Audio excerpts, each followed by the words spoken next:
আজকে আমরা ভেক্টরের ত্রিভুজ সূত্র নিয়ে একটু আলোচনা করব। আমি আশা করব আগের ক্লাসের পড়াশোনাগুলো তোমরা সুন্দরভাবে গুছিয়ে নিজেদের মতো করে নোট করে ফেলেছো। আচ্ছা, তো ত্রিভুজ সূত্র নিয়ে যদি আলোচনা করি, ধরো এখানে একটা এ পয়েন্ট আছে, এ পয়েন্টে একটা ব্যক্তি আছে, ঠিক আছে? সে বি পয়েন্টে গেল এবং তার দিকটা যদি এদিক বরাবর হয় বি পয়েন্টে, তাহলে আমি বলবো এ থেকে বি পর্যন্ত ব্যক্তিটার সরণ হয়েছে।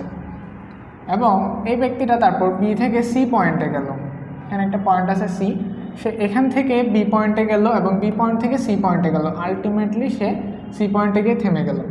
তাহলে আমি বললাম কি এ থেকে বি পয়েন্টে গেছে এবং বি থেকে সি পয়েন্টে গেছে, আমার এই পয়েন্টের একটা দিক আছে, মান আছে, ঠিক আছে? আমি তাকে দিক বলে দিলাম, এখান থেকে এখানে গেছে এবং এখানে তার সরণ ঘটলো, বি থেকে সিতে তার সরণ ঘটলো। এখন আমি যদি বলি এই লোকের আলটিমেটলি যে সরণটা ঘটছে সেটা কি?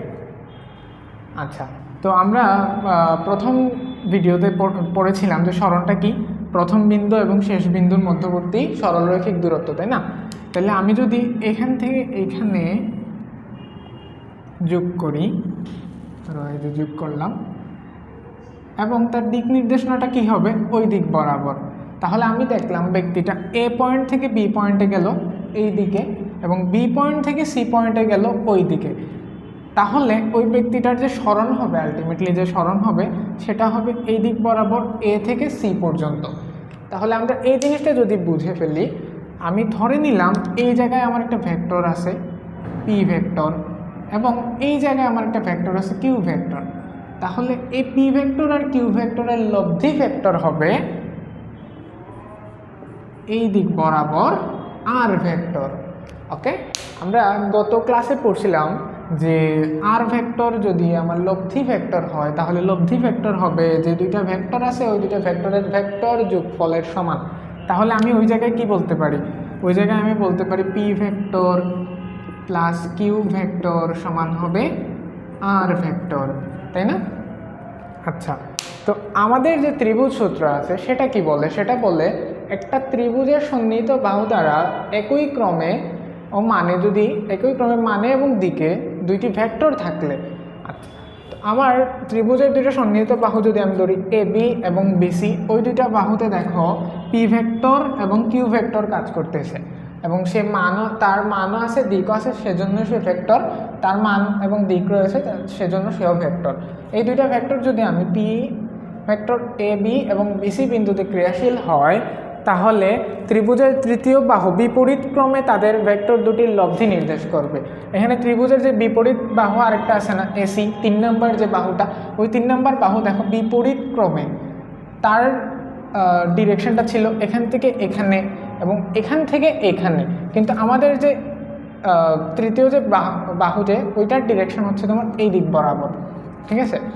আমরা নর্মাল সেন্সে যদি বলি তাহলে কি হইতো? এখান থেকে এখানে গেছে, এখান থেকে এখানে গেছে, এখান থেকে আবার এদিকে আসার কথা, কিন্তু না, তাদের ডিরেকশন, তার ডিরেকশনটা এই জায়গায় চেঞ্জ হয়ে যাবে। এসি বরাবর তার লব্ধির ডিরেকশনটা হবে এই দুটা বাহুর ডিরেকশনের ঠিক উল্টাটা।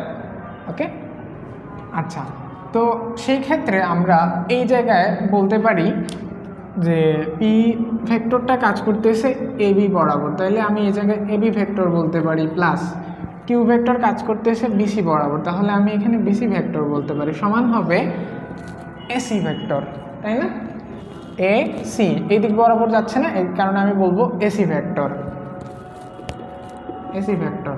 ওকে, এখন আমি যদি বলি এই জায়গায় A B vector plus BC vector সমান সি এ ভেক্টর, আমি তার দিকটা উল্টায় ফেললাম, তাহলে আমাকে কি করতে হবে?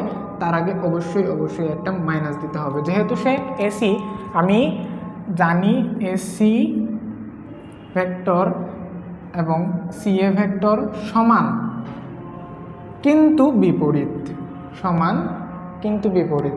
আমরা ওইটা বিপরীত ভেক্টর আগের ভিডিওতে আমরা পড়ছি যে এখানে এসি ভেক্টরের বিপরীত ভেক্টর হবে সি এ। ওকে, তাহলে আমি যদি এখানে মাইনাস সি এ লিখি, তাহলে আমার আলটিমেটলি যেটা দাঁড়াবে A B vector plus BC vector plus C A vector সমান হবে 0। আমার এটাই হচ্ছে আমাদের ত্রিভুজ সূত্র, এটাই হচ্ছে আমাদের ত্রিভুজ সূত্র। ওকে, আচ্ছা, তো আমরা ত্রিভুজ সূত্র সম্পর্কে আইডিয়া নিলাম যে একটা ত্রিভুজ যদি আমি এইভাবে বলতে পারি, দুইটা ভেক্টর যদি একটা ত্রিভুজ ক্ষেত্র নির্দেশ করে, ঠিক আছে, ত্রিভুজের দুইটা বাহু নির্দেশ করে এবং তাদের ডিরেকশন যদি একই দিকে হয়, তাহলে তাদের লব্ধিটা হবে ত্রিভুজের তৃতীয় বাহু বরাবর এবং অবশ্যই তার ডিরেকশনটা হবে ওই দুইটা ডিরেকশনের ঠিক বিপরীত দিকে।